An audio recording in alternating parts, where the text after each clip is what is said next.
Jamie Hopkins, a very warm welcome to the Humans versus Retirement podcast. Thanks, Dan, and thanks for having me on. I like warm welcomes versus cold welcomes, so that's a good start. You will always get a warm welcome from me. No Yeah. problem. And if we were we were talking just before this, and you were like, "I've actually gone to see someone in person for this in person thing." If we were in person, you might have even got a hug when I said that. Oh, So that's good. that's how Yeah. warm it is. Jamie, I'm super excited to have you on.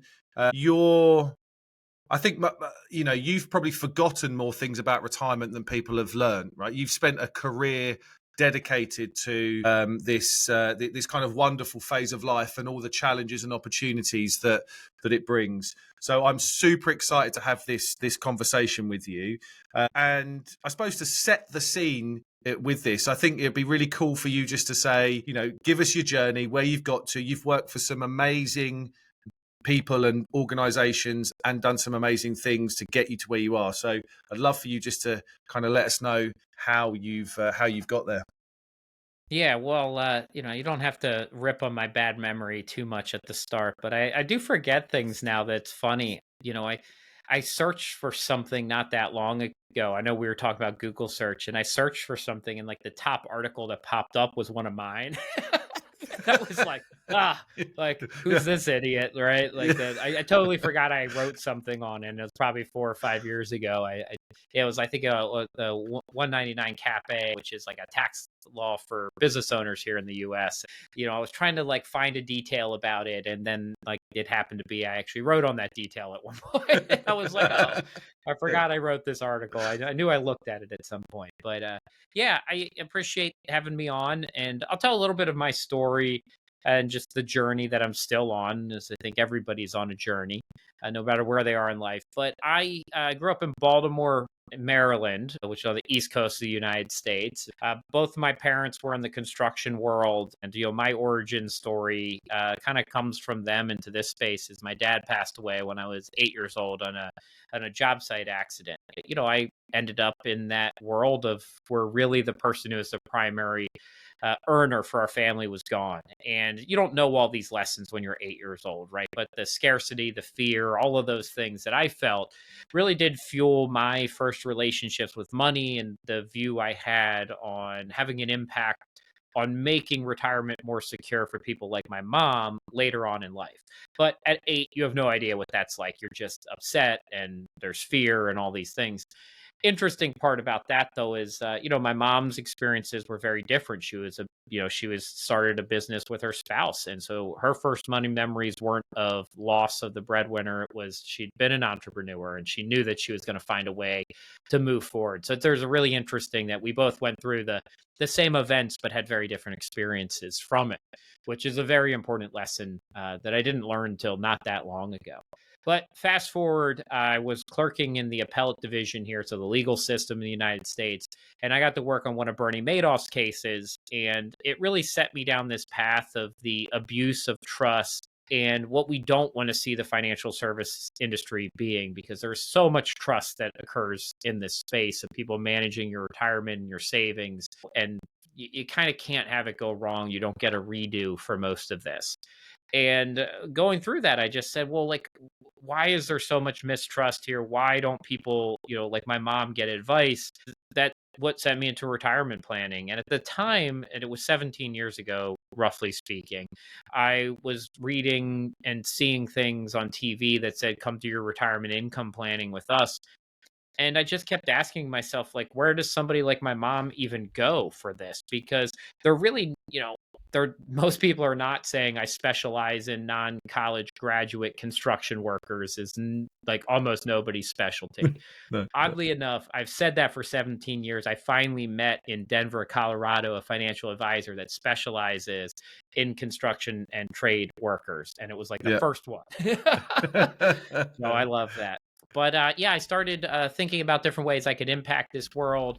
I had my own consulting firm, my own estate planning company. I taught really, I've taught now for 12 years, but I did that 7 years full time, where I went in and was part of a research institute where we did retirement income research, product development, all kinds of really fun things. And then I built a retirement income education program, one of the co-founders, creators of that here in the United States, and there's actually RICPs all over the world now.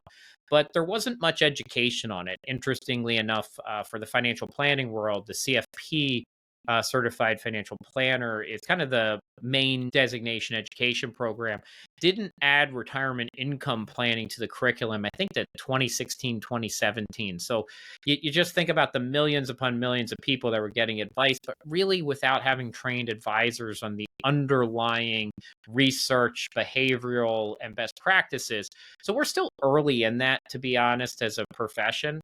Got to do that, then went into a national wealth firm here and got to build out the retirement division and just kept doing more things there. And then about within the past year, I switched over to really a trust and wealth business. So I oversee a trust department that's been around for 120 plus years, Bryn Mawr Trust, and then the RIA wealth team here. And, overseeing that team currently, I also founded a nonprofit along the way to help get more people into this profession from more diverse backgrounds here in the US. And that's a lot of my story. I've got 3 kids, wonderful wife, a dog named Baxter, who's a Labradoodle, who often joins podcasts because he gets excited when I hit on a table and then you hear him barking and he runs in. So Look, we're all about the dogs. We're all about the dogs. Love that. I think what's really interesting for me, right, is that we often have a moment that shapes a kind of a direction of of travel, and obviously you've come out of the side of the other side of some adversity with the family and thought, well, actually there's a big gap here, and and you go down a road. And I think what's really interesting for me, the observation that you've made is true this side of the pond as well as your side of the pond, knowing many advisors and planners in the States, is that it does feel like that this kind of modern retirement is really, really new. The people that are retiring now are retiring nothing like their parents or their grandparents. So, all of the information that they have is kind of brand new.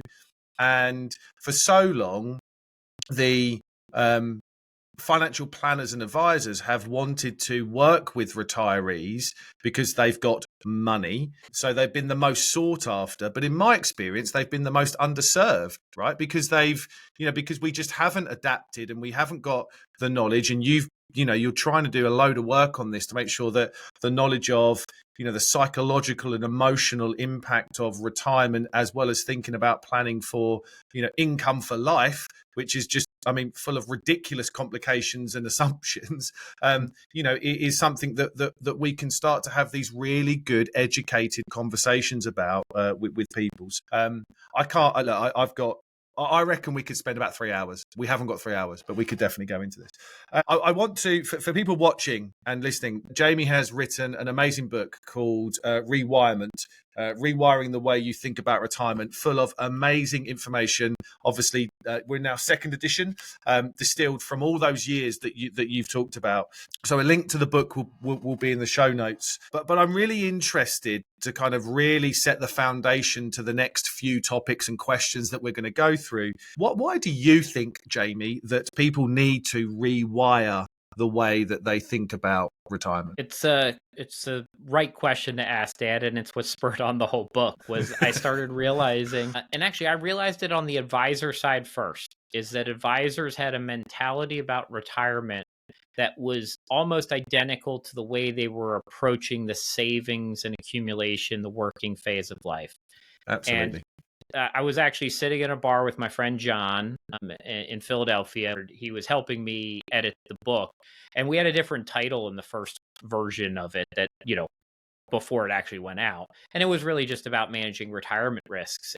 I just kind of came to this notion that the biggest challenge is that everybody thinks it's the same phase in life and we treat it so much the same, that we need to challenge a lot of the assumptions that are underlying retirement, really from the core, that it's behaviorally different, it's emotionally different, that saving is different than spending.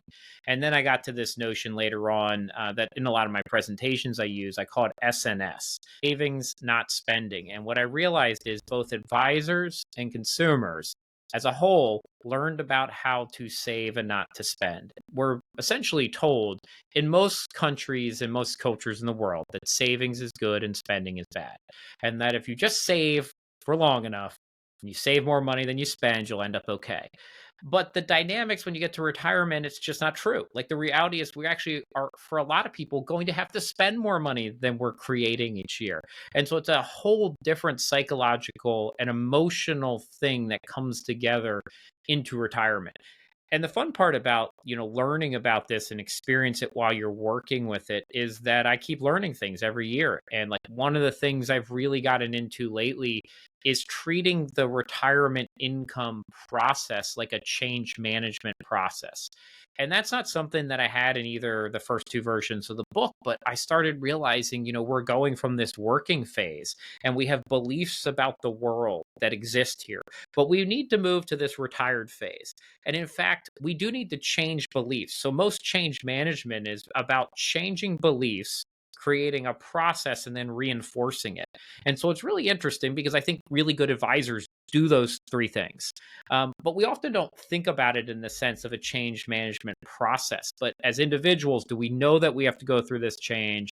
There's something called ADKAR out there, and like accepting it, having the knowledge, having the ability, and then reinforcing it over time. And I've started to layer that into retirement income planning lately. But if we don't change our beliefs about it, rewire the way we think that it's different than savings, we're going to end up living, suboptimal, less happy, less efficient. We don't spend enough. We don't live the retirement that we otherwise could. I think I think again we could spend a whole episode on this, right? I think this is the crux of part of the problem, and the way that I've started to frame it now is that it's a saving habit. It's a habit that we have learned over multi decades, and ultimately, what we're saying to people is that, oh, by the way, in a very short space of time, you've got to turn a habit into, a savings habit. You've got to turn that 180 degrees. And for some people, I think they think like this. It's kind of like, I'm going to go to bed on I've retired on the Friday. I'm going to go to bed on the Sunday, and I've got to now flick the switch on the Monday morning and go 180 degrees. This is so much more psychologically demanding. We've got, as you said, ingrained habits and beliefs that have come from parents, grandparents, career, financial press, the noise, the saving thing.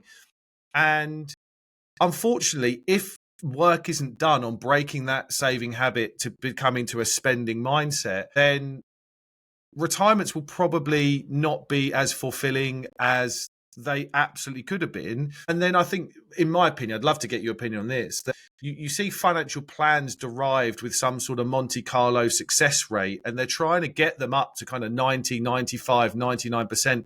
To me, plans with those kind of success rates equal failure, right? This is kind of you're kind of underspending and doing things that are just not in your best interest, in your families, your children's, your grandchildren's, the charities, churches, causes that are close to you, to be able to feel like you're giving back. So, I mean, do you think that saving habit, spending mindset challenge, is that one of the most demanding things that people have to go through to realize how to live a successful retirement? Yeah, I view it as three really core ones that inhibit us from a successful retirement. That's one of the three. The other ones, you kind of hit it, like where is the fulfillment and meaning coming from in life? That's a big one. The third one is really this, what I say is like this, it's this like overly self-insuring approach to retirement. And we can dive into what I mean by that. But I think those are really the three that hold people back from a better life in retirement. What you see in the data across the world is that people underspend, people with money underspend in retirement on general. That's not everybody.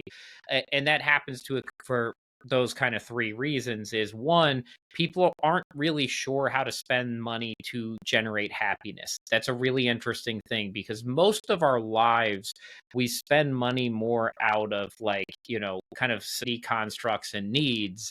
And that's where you get lifestyle creep, is our spending just kind of increases based off of lifestyle creep, but not enjoyment. So we don't prioritize what's actually giving us the most value. It's just, well, we had more kids, we bought a bigger house, we needed a different car, we sent them to college. They just kind of creep in there. But if you ask somebody, like, what are the three biggest things that bring you happiness in life? It's probably not those three buckets. Absolutely. Yeah. So that's a challenge. The savings part, though, is also systematic. If you think about, I know you've talked about this before, but behavioral nudges, how do we layer them in from a policy perspective? So automatic Mm. enrollment, escalation, savings, especially in the US. Australia is a little bit better here, but we really have no automatic nudges or behavioral constructs in the system for retirement in the United States versus savings. We have more here in the States. Often that decision is entirely on the individual. So we created a system that said, we're going to help remove some of that decision architecture for you, except when you get to retirement. And then, like, it's all kind of back on you. Yeah. Do you spend 4%, 6%, 8%, 1%? Even Social Security, while we have a range of ages you can start, but actually, even at age 70, which is the latest time that there's a benefit to delaying to, it doesn't turn on automatically in the United States. So, like, we have people who are 75 years old who have never received Social Security benefits because they didn't do the active decision of claiming for it. So we don't have that construct here. So when you think about that, even the way it impacts you is substantial. I know you want to talk about home equity and home equity release strategies at some point. That's another one. There's essentially nothing automated on the flip side of it. If you think about the purchasing side, really across the world, it's kind of an automated savings vehicle, is essentially what's happening, right? We get mortgages, we pay them down slowly. We hope that there's some inflation maybe on the house. It grows in value. As we pay down the debt, we increase the equity that's available to us. But once that's done, there's nothing. Yeah. It's just flat lines and there's no plan. And so that's a really big challenge point. So as you just start exploring this, right? Like every area, you start uncovering these different buckets. 30 years of experience with something creates a behavior and they become really hard to change. So the notion, like, people, we talk about it as the American dream, but I know this is a dream for most people out there, is we like to own our homes without debt. But that doesn't mean it's the right financial decision, actually. It's a lot of times like inopportune to do that. And actually, you should leverage things and borrow and release equity back to support your lifestyle.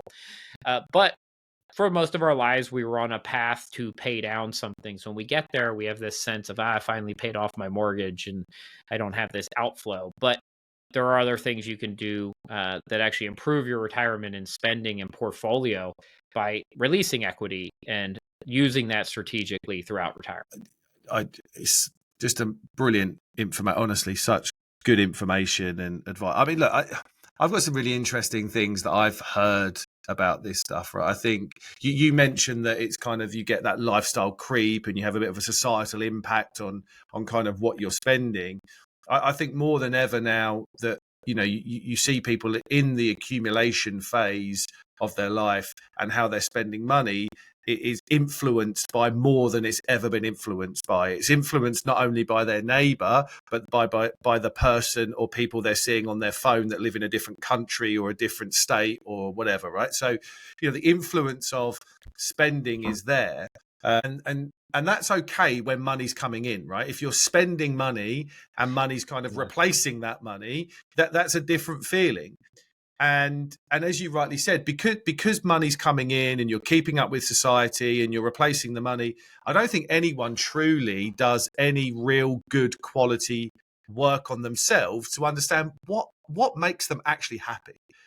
What is it that they want to spend the money on? So too, way back when of the podcast last year was with Daniel Crosby that talked about spending money on things that make you happy. And it was stuff like giving your money away to family and friends and charity is one of the top 3 things that scientific research and psychologicalists have said that makes you, makes it happy. Buying things that suck up your time and energy, or spending things.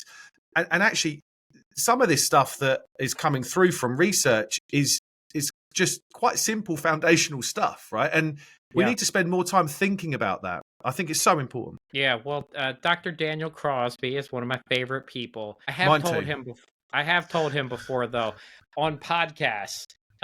He is the person that gets brought up the most in any podcast that when I ran my own podcast, when I'm on podcast, I'm often here, and he has his new book out too that you can pre-order. So we'll give a shout out for him, The Soul of Wealth. I've pre-ordered it, but I've got to wait till October, Jamie. I've got to wait till October. There's absolute ridiculous. I have one though. I have one. I bet you have. But the actual. So they bought them for the Orion conference here in the U.S. And if you went there, you could get them. I did not actually go to the conference, but I knew people that were going. So I said, hey, grab me one when you're there. And they did. And so I have a early version of it. It's wonderful, by the way. But so people should pre-order that. But yes, it's like October. But he'll probably sell 1 million of those. It's fantastic. And the other one that comes in from that research, right? Giving money away. And then you mentioned the stuff that's not helpful, the things that suck your time, but actually time-saving activities are a good thing to spend money on, right? And it's an interesting. So that one does provide happiness. And I've tried to steer into that sometimes in my own life, or at least not argue against it, maybe a better way of putting it. But also, I mean, when I speak to people about this and I present those, some of those options to them, and I start saying, well, if we're going to create, and I want to get onto this with you, kind of a robust, flexible spending plan, then I want to know these things, and they can be the simplest things. It's like, I don't know, paying someone to cut your grass, paying someone to do certain things, making sure that you are. Firstly, you understand some of the things that you don't want to do that suck up the time, that suck up the energy, and the things that you want to say no to, and then throwing money and spending money on that can really help you feel free to then figure out some of the things that you want to do. And we'll get onto that in a second. There's 2 points that you made that I want to go back to. The self-insure bit. Fill me in on that. What do you mean by that? Yeah, so self-insure is really this notion that a lot of, when you get to retirement, there's a lot of risks that you're going to face with really long tails to them, meaning that the average and the worst case are very different. So an example of that is, if you look at average medical bills or average time in a long-term care facility, they're usually not as bad, and people with money say, well, I could cover that. But then when you look at maybe the worst 10%, well, all of a sudden the worst 10% in medical bills are in the millions of dollars, and the worst 10% in long-term care is 10 years and couple million dollars. So that this fear of these really bad outcomes, because we don't know which one we're going to be in. We don't know if we're going to be in the best 10% that spends barely anything on those, or we're going to be in the worst 10%. And we don't have any great way to gauge that from ourselves. So what people do is we start holding on to money, because the only way for us to deal in a lot of cases with these long tail risks is that we just hold on to the money. And we hope that if there's a bad thing that happens eventually in retirement, we've held on to enough money to cover that, maybe abnormal but possible event, or less than likely event to occur. Even the notion of how long are we going to live? So people say, well, I could live to 110. So I probably have to just hold on to money I'm going to live to 110. And then everybody holds on to money like they're going to live to 110, because as any individual, that is a risk. It's not a super high probability risk to 110, but 95 pretty high, 90 pretty high. Of a couple, it's more likely than not that one of the two of them, if they're alive at 65, will make it to 90. So you start going through things like that, and you're like, okay, so we have to hold this money. And so what people do is then they self-insure, but they can't spend that money. And so people think, I have all this money saved, I've got liquidity, but you can't actually spend it. Why? Because that's saved for these unknown future events. And then what you see is people don't spend what they could spend in retirement. So that's where then layering on guaranteed lifetime income sources, or being flexible with spending. We'll get to that one for sure. Insurance products, home equity release strategies, all can increase the likelihood that these assets make it throughout life. And that's really where the academics and research has come in over the last 20 years and shown that, look, you can actually spend more money than you think if you're willing to do other things than just hold on to money. All you're willing to do is take no risk in the market, hold on to the money, and just hope you don't run out. You don't get to spend that much, and that's the way it's going to be. Yeah, and I think one of the risks that I talk about is trying to minimize regret risk. right? I mean, you know, some of these things that you can do around equity release, which I want to touch on next, lifetime income, can help you minimize some of that regret risk, and that regret risk is going to hit you when it's kind of there. It's not going to build up. It's going to be a point, oh, I can't do that anymore, or something happens to me and I'm never going to spend that money. And at that point, you're going to kind of, the light bulb is going to come on. You go, oh God, the regret is that it's now like, it could have gone that way. I could have spent it down there. And I think that's a big thing about minimizing some of this regret risk. Because I do think if we are, and I've heard you talk about this before, you know, a lot of people search out for certainty. Human beings are kind of certainty animals. We like that certainty. But, you know, a retirement plan that is 100% certain and is 100% kind of failure, right? In my mind, it's kind of like there is no certainty. And if you're self-insuring for certainty and you're never going to run out, then, you know, the probabilities are stacked against you, and it's going to lead to a lot of regret risk at later life. Yeah, it's probably one of my favorite things I've written in the last year or two. I wrote an article for wealthmanagement.com about what I call like adaptive spending. And adaptive spending is what I believe is the next 10 years of retirement income planning. And it's moving away from the Monte Carlo success or failure metrics and moving to a, what's the risk that you'd have to adjust your spending over time to maintain your quality of life.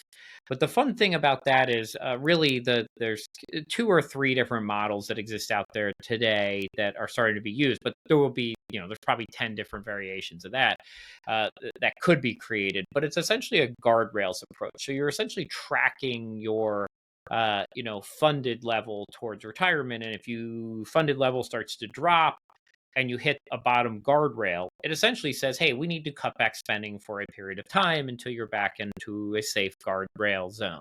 If you hit the top of the guardrail, well, this is really great because guess what's happening at the top of the guardrail?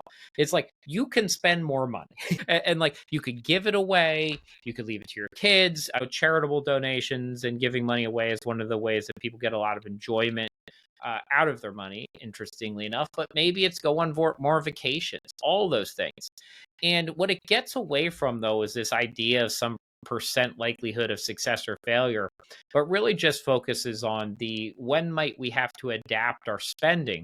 The reason I like it from a behavioral standpoint is that's how it's how everybody I know has ever lived their actual life leading up to retirement. Is if there's a bad year and you lose your job for half the year, you just cut back on spending that year. Like you don't just say I know I lost my job, but we're going to keep spending the same. 100%. Never met anybody that did that. No. You know, losing your job in retirement, I used to say this, I don't say it as much, but I was like, but the equivalent of losing your job in retirement is like the market or your income source is going down. Like that's the equivalent. And so we should adapt our spending in those scenarios. We shouldn't just act as if everything is the same. And we do know this from behavior is a lot of times, these models run inflation up. And you run like a worst case inflation scenario and then just assume the person's going to track their spending inflation adjusted.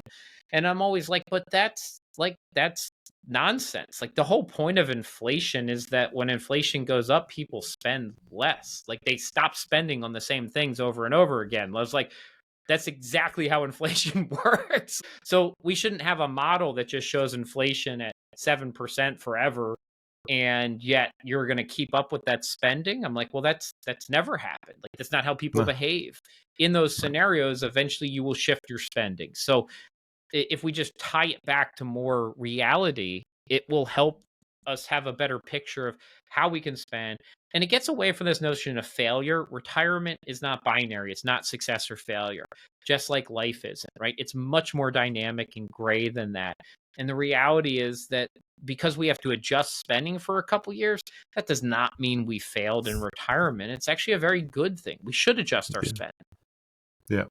I think what I think such a great lesson for people listening to learn or great kind of conversation to listen to again, because I think, and I've said this before anecdotally, but I'm definitely going to bring it into more conversations. It's kind of like, well, if I'm dealing with you and you're 60 and we're saying that you've got let's be generous here, you've got 30 really good years of work leading up to this. Over the last 30 years, up to the age of 60, how many times have you kind of flexibly adjusted your levels of spending? And the answer is quite a lot, right? Because stuff happens. So, Yeah. like, like, okay, so you're pretty good at that, right? You understand when there's some little bit of risk, in different very short time periods. Well, that same mindset has to go forward.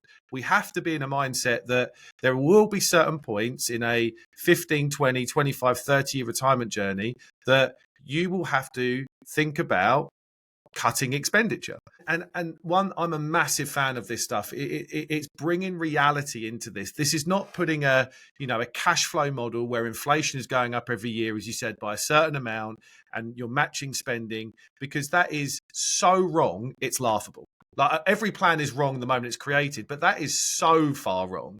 So I'm a big fan of thinking about, and I know Klinger and Guyton have written a lot about this when we talk about, let's plan for kind of a worst case scenario that is you put your income up with inflation every year apart from a negative portfolio return. So, one of those things that you will want to adjust for is if your overall valuation is down in any one given year, then you probably won't think about increasing spending because you're just going to be a little bit cautious. And I love the guardrails. We adopt a very similar approach, and I love the work that kind of Income Lab have done in the States about some of this stuff. When we start reframing this as the chance of overspending and underspending, not the chance of success or failure. Because actually, if you look at kind of Monte Carlo scenarios, I've said this to a few people, and you go, oh, by the way, it's at 50%. So you've got a 50% chance of failure. But actually, that's still a 50% chance that you're going to overspend. That's a 50% chance that you're going to underspend, crucially, right? So actually, if you start reframing this and you start thinking about what this looks like, I think people have a much more sense of reality about how they can adapt, be flexible, and spend the money on what's most important to them, because they've probably done that before they retired. Yeah, and some of the stuff on Monte Carlo. Look, Monte Carlo is a very useful way to test very things that can have a lot of different outcomes. Like, it is a useful testing mechanism, but there's a lot of pieces in the success or failure measure of that it misses. We actually used to teach this in the RICP. It's probably still in there, but I haven't been part of the program for 6 years. So, but it's the fact that, like, the trajectory of spending is ignored there too. The average amount at the end is ignored. The magnitude of failure is ignored. When it really comes to retirement, that's probably one of the bigger ones. Now, you can look at those things. It's a different measure inside of it. But sometimes you'll look at the ones where it says like 80% success, 20% failure. But the 20% failures might all be in like years 27 to years like 29.8. And so, especially if they're a high fixed income source, you actually see a lot of that, where the plans failed years 25 to 30 because they took no volatility. And if you have 4% and you're running it out and like 25 years, you're like, oh yeah, like that's when it should fail, like right around that time period, right? Like totally normal that it would fail. So, you look at stuff like that and you're like, but reality is like, that's like nobody's going to fail on that plan, because you're going to make like a couple tiny adjustments along the way and you're going to be totally fine. Like, that's 100% success almost, based off of historical numbers. And so some of that's missed. And, I don't know that it's done justice. I also just don't like the language. I've gotten more on that kick lately too. Like, why do we talk about anything as success and failure? Because it's actually only partial failure anyway. Almost everybody has some other sources of income. So failure kind of also includes like, you're a bad person and you didn't succeed. And I was like, if I told you, Dan, you had two options, and I had a Monte Carlo that said 100% success, but you were going to be the most miserable person on the entire planet for all 30 years, but you never run out of money. Or I've got another one that says, hey, look, 20% of the time you might run out of money in year 27, but you're going to be the happiest person in the world. Like, which plan do you take? Like, I don't have anybody taking that one. So it's missing probably the core element of retirement, which is life. And life is about fulfillment and freedom and love and doing the things that we want to do. Yeah, 100%. And I think just one little comment from me on that. I think, people... people are human beings and living their life. If they see failure, like, we associate that with like destitution, right? So failure means we have no house, we're in a cardboard box, we've got no shoes, like we can't afford to eat. Like that is how people start framing this. I've failed as a human being, but that means I've got nothing. Well, that's just simply not true for pretty much everybody. And that's why I love that kind of language. I'm going to navigate slightly off course, and I'm going to come back to a couple of points because I think I want to stay on the flexibility side of things just for a minute. We've touched on kind of being ultimately flexible and reactive maybe to kind of situations that occur. But I think we also know through research that there is kind of a framework of flexibility in this, i.e. that means that we know that, and I've framed this and I've kind of stolen this off other people, but the go years, the go slow years, and the no-go years, we know that, and research has suggested that real-time spending in retirement falls by about 1% a year, and then you get the smile at the end where healthcare costs might, but in general, during the go years and the go slow years, we tend to see things drop off. So there is a framework of reality that we can start to think about how we can create a flexible spending plan, i.e. spend your money hard when time and health is on your side, knowing that, as you get older, you're not going to spend as much and the things that require money are not going to be around. I'd love to get your take on that, because I think that builds in some robustness to kind of the flexibility piece as well. It does. And look, there's the academic modeling that exists around this. So Dr. David Blanchett, who I believe did this one while he was at Morningstar, looked at this and said, if you take the way people actually spend, being that kind of inflation, declining real spending, that's more of the smile curve, and you put that in place of a static inflation adjusted spending path, which nobody follows, what you see is sustainable withdrawal rates moving up by about 70 basis points. So from like 4 to like 4.75 as the worst case, but it really does it across the board. So that's pretty substantial, right? You're talking about like almost a 20 to 25% increase in your spending capabilities by really just following the way that people actually spend money, which is more flexible, because what it's saying is you are adjusting your spending over time to meet your needs. When you kind of go through that line of thinking, and that's a very base level version, and Dr. Blanchett talks about this, that you can actually be much more dynamic than that. And the more dynamic you get, there's some models that project it up in the 6% range. So we talk about this safe spending rate at 4%, and it hits headlines well. And it was a very useful research project by Bill Bengen in the 1990s. Reality is, I always tell people, I think sustainable spending rates are closer to 6% if you're well diversified and willing to adjust than 4. Interestingly enough, even some of the people we've mentioned, Wade Pfau and others that did research about a decade ago that kind of called out the safe spending rule probably isn't safe. At least in the US, if you run those people out the last 15 years, it looks like they're all going to spend more than 4%. So like everybody who called it into question a decade ago looks like they were going to be wrong, because markets did well and inflation stayed low for a while.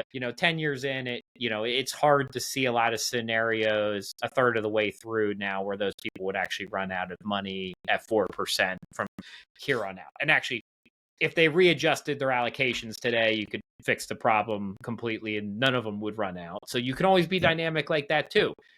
It's one of the things that a lot of the models miss is, if you're worried about spending 4%, but then interest rates get up to 6-7%, you can lock in with inflation adjustments on returns. Like you can do that with some products today, where they're 5-6% plus inflation adjusted. Okay, I can now spend that for the rest of my life. And there's insurance products here that are nearing that rate. I don't have the exact rates in front of me, but they've gone up a lot in the last 2 years. Yeah. I think, and also what's really interesting about that, there's some studies done over here by the IFS, the Institute of Fiscal Studies, and it basically says on average, age 90, and I frame this two ways. On average, at age 90, people have still got 70% of their net starting worth left on the table. And the other Yeah. way to frame that is they've only spent 30% of the thing that they'd saved so hard to kind of spend, so and it comes to that, right? It's kind of people are starting off low and they continue on that path. And a lot of the work that we do on the technology that we have over here that is very similar to you guys when we look at historical stress testing and some Monte Carlo situations. I think when you allocate a portfolio accordingly for long-term investing, and that's probably tilted more in equities, because we'll get onto maybe inflation in a second, because inflation's a big thing. You will probably, cost will double over a retirement time frame on average. And you're drawing money in a flexible way, we see typically at withdrawal rates at 6.5%. Because you can sustain that, and for someone with investments of $1 million, $1.5 million, $2 million, that's substantial money that they can start taking out. And also that allows for some flexibility around some ad hoc bigger withdrawals for, big trips or gifting and things like that. And so I think it's really, really important to understand those spending patterns and the reality that kind of needs to be baked in. It brings me out to a quick point I want to mention, because I know you've talked about financial literacy and education a lot, particularly when it comes to retirement. I think everything we've talked about here is actually the fact that people aren't educated properly and are literate in a modern day retirement. I'd love to grab your thoughts on that for a couple of minutes. Yeah, and the knowledge, or I guess we really should just talk about it as financial literacy or financial knowledge. The illiterate part, I don't like and even literacy, I don't even know if that's the right thing anymore. But I haven't drawn a line on my language on that yet, but I think about it sometimes. But it's that financial knowledge is an experience, and they're actually tied together. We can only make decisions based off the knowledge and experiences that we have. That's it, right? That's how we make decisions. And ultimately, one of the reasons we struggle with retirement and retirement income planning is, generally speaking, we've never lived through it. So our experiences come from others, and they're very imperfect experiences then, right? That's like me being well, I could probably go race in Monte Carlo and Formula One because I've watched it and I've talked to a driver before. Well, we probably shouldn't put me behind the wheel. It's pretty tight. I would wreck. But, retirement, we haven't lived through it. We haven't done this before.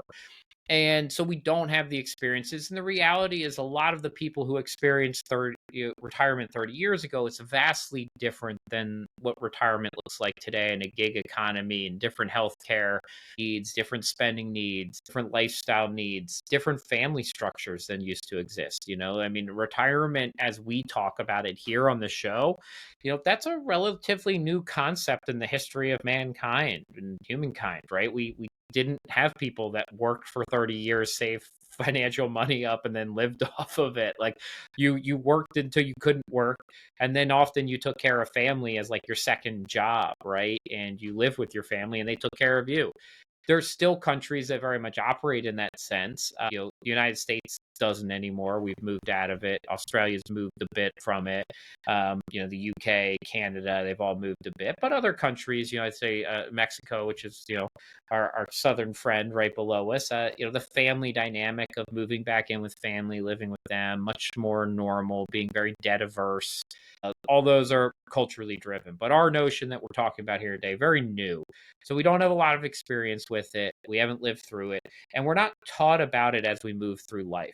A lot of our education and learning and literacy, from the technical definition of it, tends to actually come when we believe, we kind of believe in its impact on us.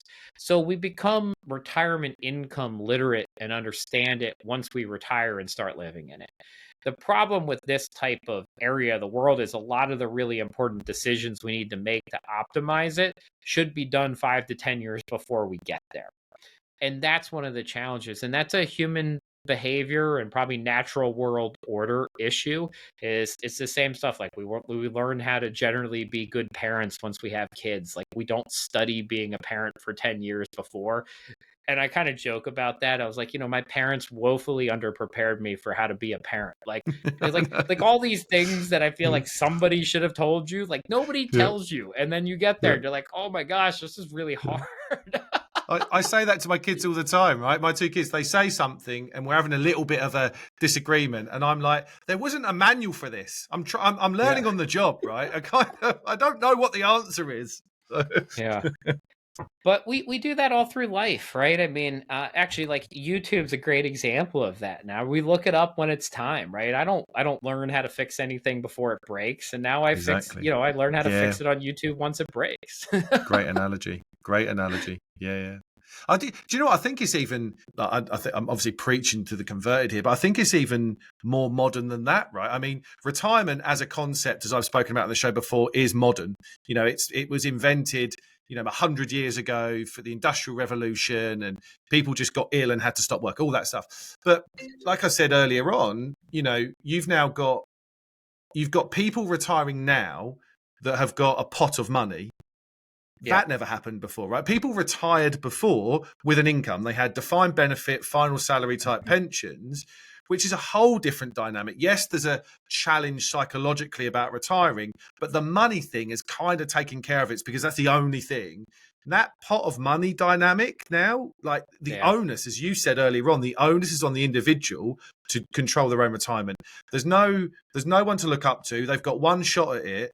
And I think that's why it's so important to kind of try and find someone to walk alongside you with you that have done this multiple times with other people, because there's experience sitting there that's nowhere else, right?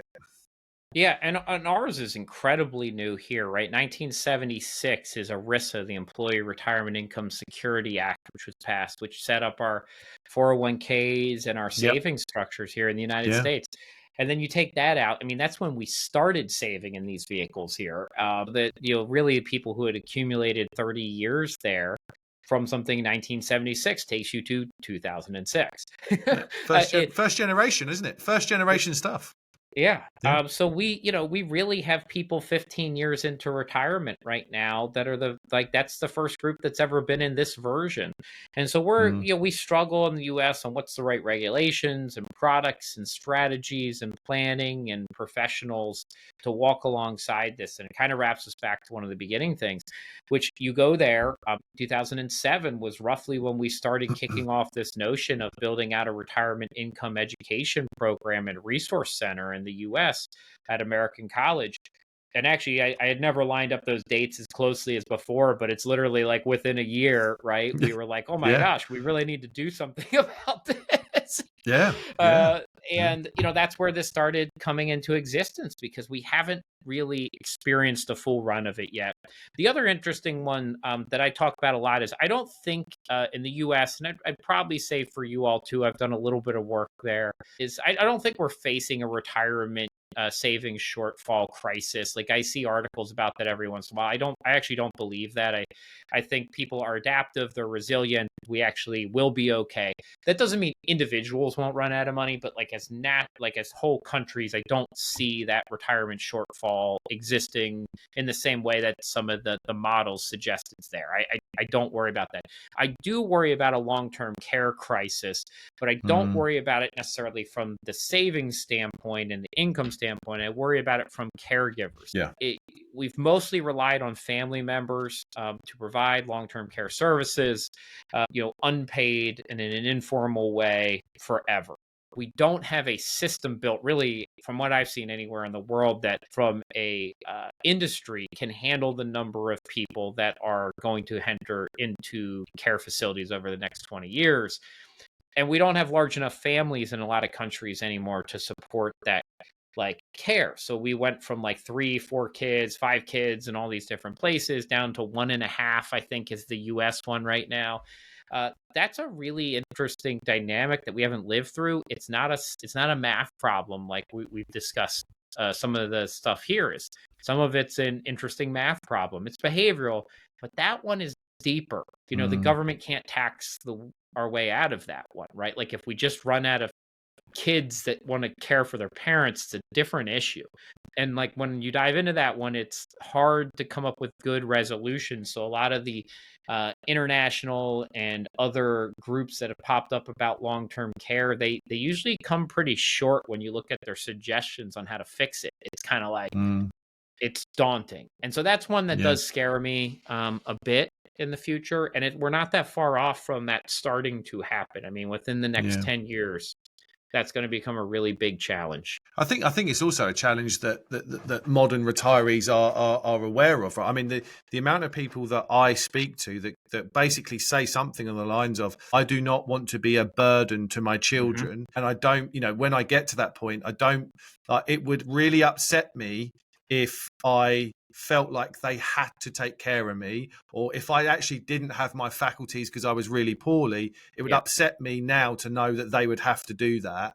So I think that's a fear of kind of overspending as well, isn't it? That's that rainy It day is. thing. It's like, actually, I want dignity and independence in later life that isn't reliant on governments or state and my Yeah. children to do. And so they're acutely aware of that stuff. And I think it's a really important consideration for people, particularly if they've been through it with their parents. They were like, I've probably had to care for my parents, and I Yeah. know the emotional drag and impact that's had on me. I absolutely don't want that for my children. I had 3 kids because I absolutely wanted to be one of their jobs, and I will Yeah. tell them that ahead of time. Like, Yeah. one of you is Yeah. taking care of me. And it's written. But actually, it comes before we start. I'm going to wrap up. I'm very conscious of your time. One subject that we haven't touched on that I want to for a couple of minutes Okay. is the whole equity release thing, because actually this could be something that starts to help potentially those conversations. Because particularly over here in the UK, right, there's a fear that, and we talk about success and failure. I think there's a fear that failure is that taking equity out of my house is a failure. It's kind of a sign that I haven't done things right, or not leaving, Yeah. the property to the children and all of this stuff. But I think, and actually over here, that equity release or reverse mortgaging had a really bad name because it was unregulated and there were lots of sharks Yeah. swimming in that environment. But the regulator over here have grabbed that, and they've done one of the things they've done a good job on. They've done some really good work on regulating that piece. I think one of the biggest things that most people can do to help them in their retirement is get over that. Understand that your house, mortgage free, is a source, it's an asset, a source of capital, a source of income now and in the future to help you live this retirement and do all of those things. And I know you've probably got loads to say on that because you've wrote a lot of it in your book. Yeah, yeah, we've actually met historically with a couple UK companies and discussed this because we were trying to learn from a bit of the regulatory process that you all went through. And I've been involved with that a little bit here in the States with FINRA, which is one of our regulatory bodies around advisors, and trying to get them to change some of their investor alerts around this, which they did end up changing.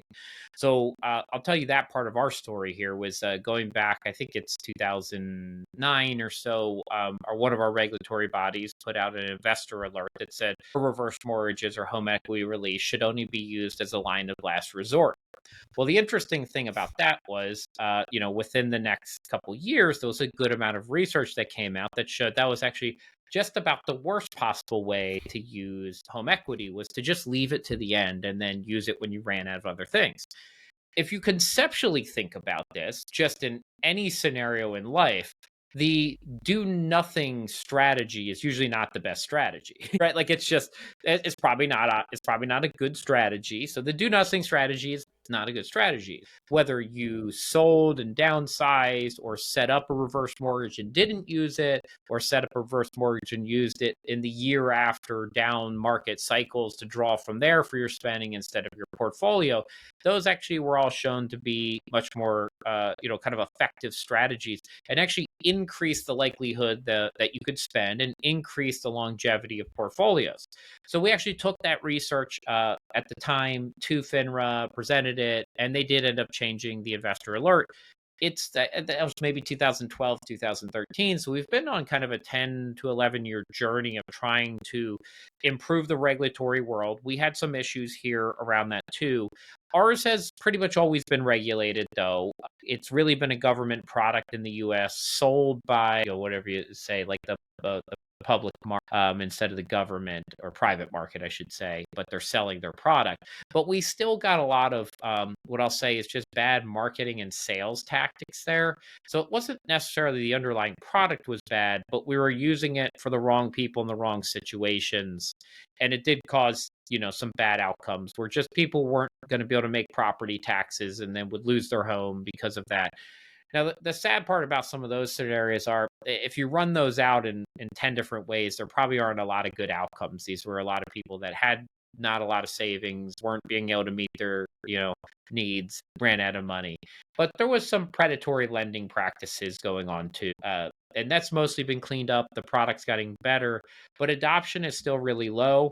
I'm a big believer that most products are not good or bad in and of themselves. It's how you use them. I think that home equity release strategies, whether it's downsizing, sale leaseback, home sharing, reverse mortgages, traditional lines of credit, even just refinancing strategies are all very beneficial when used in the right way. And all of those that I mentioned can support a retirement income plan depending on what outcome you want to achieve.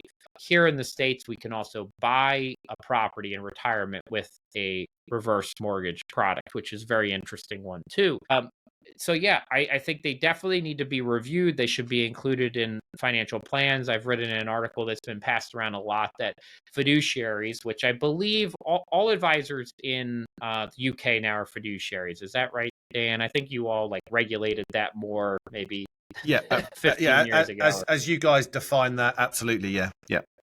Yeah, as we do. I think the UK went to that a while ago. But I actually went on record saying I think if you call yourself a fiduciary and don't consider home equity in the planning, that you're breaching your duty of care. I've kind of stood behind that for a decade plus and taken some flack for it at different times. But I believe it. It's one of people's biggest assets and can, when used correctly, really enhance their lifestyle. Yeah, I agree. I just one thing. I remember reading an article last year sometime, and they'd gathered this group of people that had basically decided, and I think someone done it first. They put this plan that they'd done, and a number of people followed. But basically, what they'd done, the first thing they did when they entered retirement was to sell their house.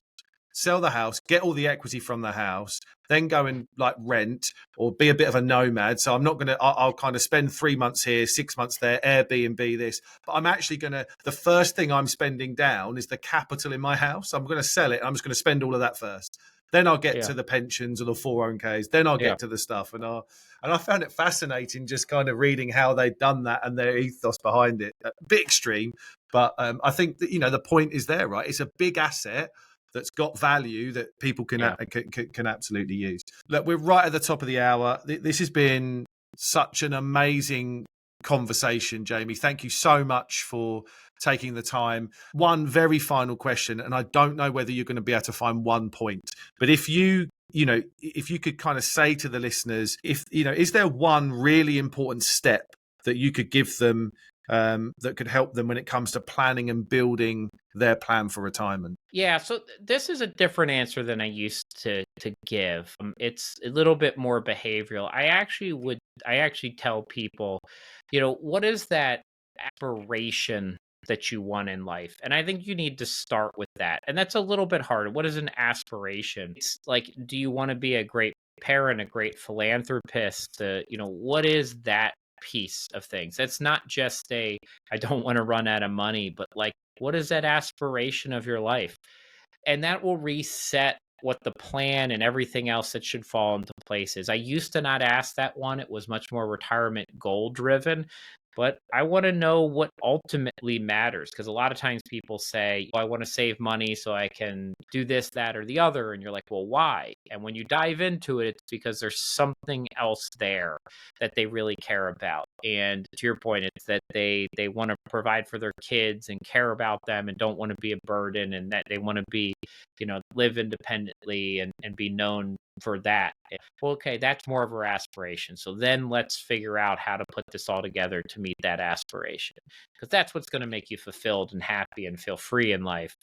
We could check off all the retirement savings and spending goals and you could still be unhappy. What a great place to finish. Jamie, thank you so much for taking time out and sharing your many years of kind of really dedicating your kind of work and mind and research into this. And I know I've got pages of notes, so thank you for making me better for this conversation. I know the audience are going to listen to this and take a lot out of it. So thank you so much for taking time out to have this conversation. Thank you very much for having me on. All the links to Jamie to connect with him and to buy the book will be on the show notes. And I really, really encourage anyone that's thinking seriously about their retirement, as Jamie said, in the next kind of 3, 4, 5, 6, 7 years, 10 years. You can't start planning for this thing too soon. I encourage you to connect with Jamie, to read his stuff and read the book. So yeah, I'll put that all in the show notes. That just leaves me to thank everyone once again for listening to the Humans versus Retirement podcast. Until next time, take care.